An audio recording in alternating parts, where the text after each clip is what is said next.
Here's your latest news for Red Deer and Central Alberta. A group of Albertans from Calgary and Edmonton headed to Red Deer Thursday to call for the resignation of Health Minister Adriana LaGrange and share their concerns about the Red Deer Regional Hospital redevelopment. Roughly 100 people from across the province stopped at LaGrange's office before knocking on doors in her riding. LaGrange was formerly the education minister and was elected into her riding of Red Deer North in 2019. Public Interest Alberta says it's concerned about the province privatizing healthcare, alleged corruption, and delays to construction of the new Red Deer Hospital. We can't wait for another election to send a message about what we need when it comes to protecting public services and strengthening them. So what we're trying to say to this government is that Albertans are united in their message that they want quality services. We deserve quality services. We can afford quality services.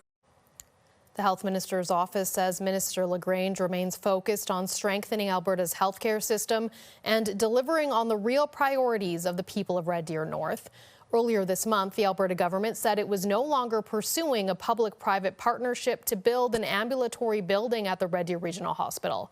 However, the government said construction is underway of the ambulatory care building, new patient tower, and upgrades throughout the building. Completion date is estimated at 2031.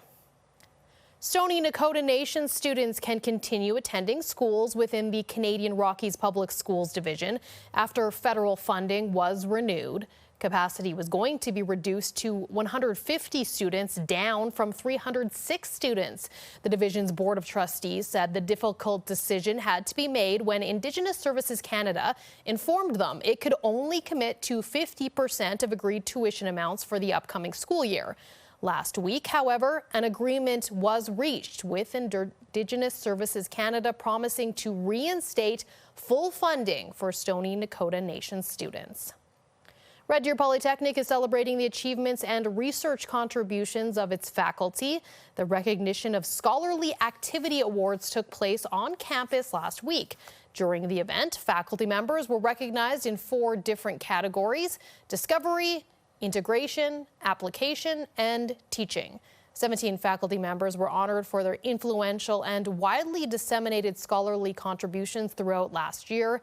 The recognition of Scholarly Activity Committee has celebrated RDP's faculty for significant research projects since 2006.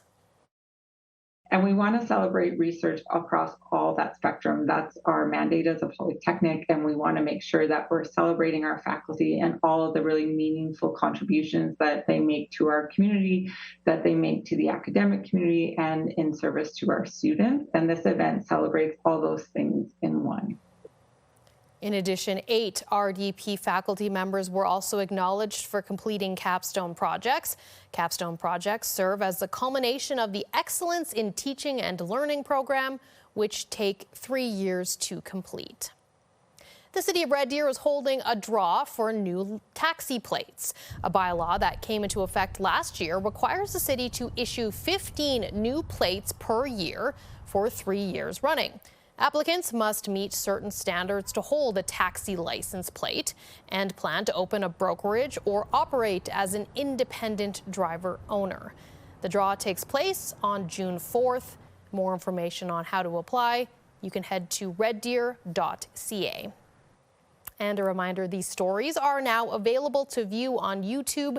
Just search CTV News Red Deer. Taking a look at your Wednesday forecast, another coolish day. Temperature-wise, we'll start off in the morning anywhere from about 4 to 7 degrees in the region.